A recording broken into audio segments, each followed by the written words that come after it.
Oh, he got it, he got it. Ladies and gentlemen, we have Janet.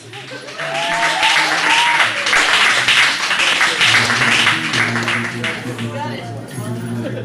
That's what love looks like. Right there. That's exactly right now. I'm very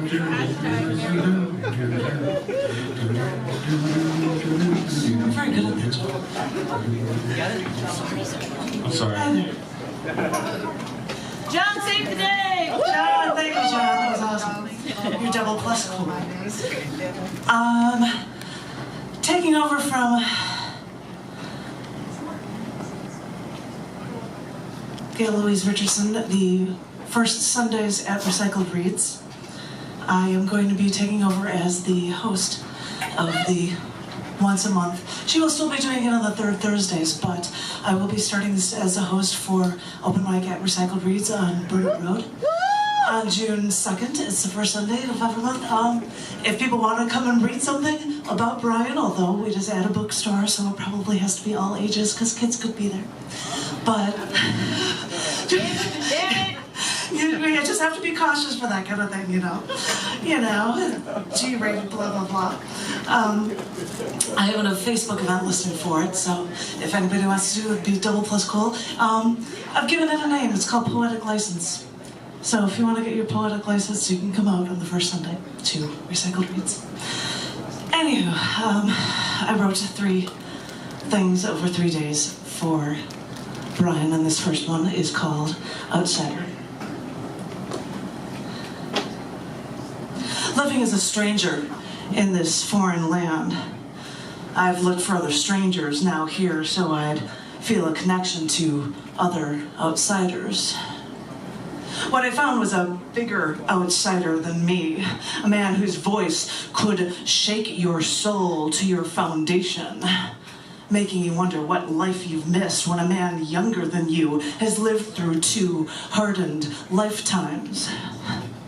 This was a man from another big city, a man who carried all the hardness of that city on his shoulders when he came to this town to break free.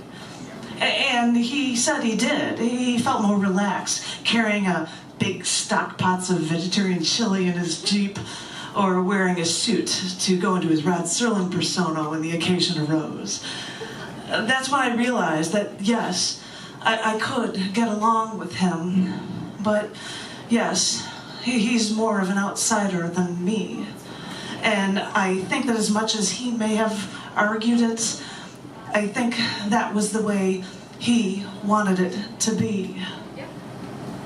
I thought I was an outsider, and I think I still am. But the stories he would perfectly tell about a life worth living through so far away from here, I think they knew that he couldn't survive in that world any longer.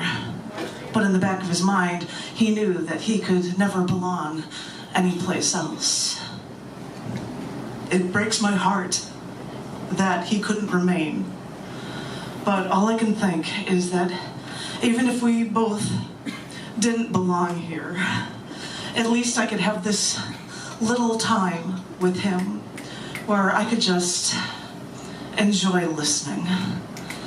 And maybe I wouldn't feel so alone. Thank you.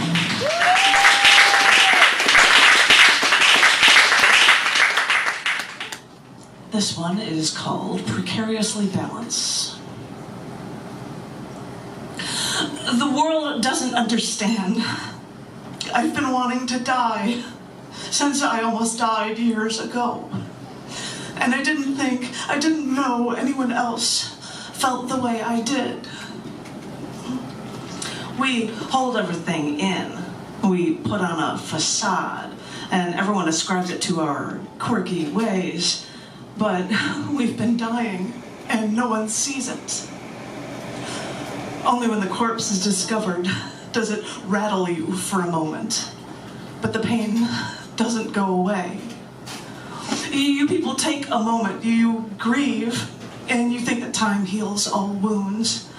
But for those who are forced to live, they know the difference. It's a balancing act, and we walk on between life and death. You want to think that life is good, and It can be. But everything that could be terrible is lurking right behind. It's a balancing act. It's a tightrope walk. Some have slipped off. Some only precariously balance.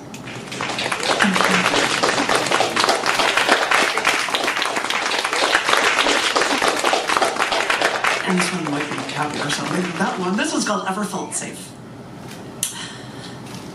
The safe word is gentleman.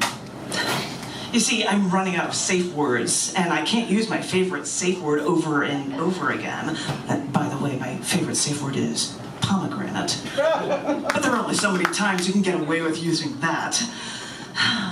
The safe word is gentleman, and I try to remember what a gentleman is like, and I try to remember the last time I felt safe. I remember feeling safe. I remember feeling safe in my self-proclaimed big city hometown. I also remember feeling safe when visiting New York. I don't know, for some reason I always feel safe when I'm closer to both high-rises and derelicts.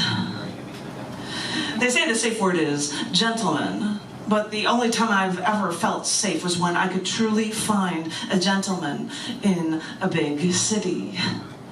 They might not look like a gentleman. They might shave their head. They might wear a leather jacket and smoke and drink to oblivion. But that was my gentleman. So when you finally go back to find out that just right someone was there and realize that they are now gone, where did they go? You wonder. As you then begin to wonder what oblivion looks like. And what was that safe word again? Thank you.